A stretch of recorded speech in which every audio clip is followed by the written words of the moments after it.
रात का अंधेरा पूरे महल को अपनी बाहों में ले चुका था। हवाएं तेज चल रही थी और घर के अंदर माहौल अजीब सा था। रूही के हाथ में था एक पेपर, डेथ सर्टिफिकेट। उसका दिल जोर से धड़क रहा था। वो धीरे से बोलती है, ये तो सुकून का है।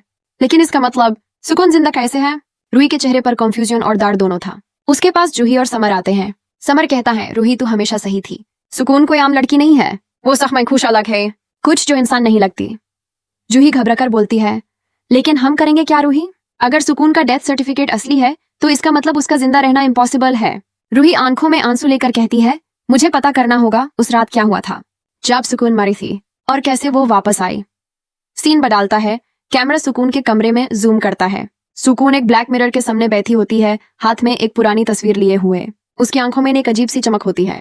सुकून कहता है, मुझे रोक नहीं सकती रूही, मैं इस दुनिया में अपनी अधूरी इच्छा पूरी करने आई हूँ और नहार अब सिर्फ मेरा है। इतने में हवा तेज चलती है और मिरर के अंदर से एक पुरानी आत्मा की आवाज आती है, सुकून तू अपना रास्ता भूल गई है, रूही तुझे रोक लेगी। सुकून गुस्से में कहती है, कोई मुझे नहीं रोक सकता, न रूही, न कोई बाबा, न कोई ताबीज। अगली सुबह रूही मंदिर जाती है और पुजारी से मिलती है। पुजारी उसे बताता है, बेटा जो लड़की मौत के बाद जिंदा होती है वो इंसान नहीं होती, उसका शरीर सिर्फ एक वाहन होता है, उसकी आत्मा अधूरी होती है। रूही कहते हैं, मुझे सुकून की सच्चाई सबके सामने लानी होगी, चाहे मुझे अपनी जान क्यों ना देनी पड़े। दूसरी तरफ नहार अब भी सुकून के वश में है। उसकी आंखों में नशा है, जरू का असर। सुकून यूज बोलती है, आज हमारी शादी है नहार, रूही सिर्फ हमारे बीच की रुकावट थी। रूही वापस घर पहुंचती है और मंडप के बीच रुक जाती है। पुजारी मंत्र पढ़ रहा होता है, समुचक जानतास कब कालाश विक्तो विनाश। रूही जोर से कहती है, ये विवाह अधूरा है सुकून, तुम इंसान नहीं हो, तुम तो कब का मर चुकी हो। पूरा घर शौक में आता है। लड़ी कहती है, ये क्या कह रही हो रूही? रूही सर्टिफिकेट सबके सामने फेंक देती है, ये देखिए सुकून का डेथ सर्टिफिकेट। वो आदमी जिससे आप सब अपनी बहू समझ रहे हो वो तो एक आत्मा है। सुकून की आंखें लाल हो जाती हैं, हवा रुक जाती है, दियन बुझ जाते हैं। वो कहती है, मुझे एक्सपोज करने की हिम्मत किसने की? और एक जोर का धक्का रूही को पीछे फेंक देता है। जूही चीखती है, रूही।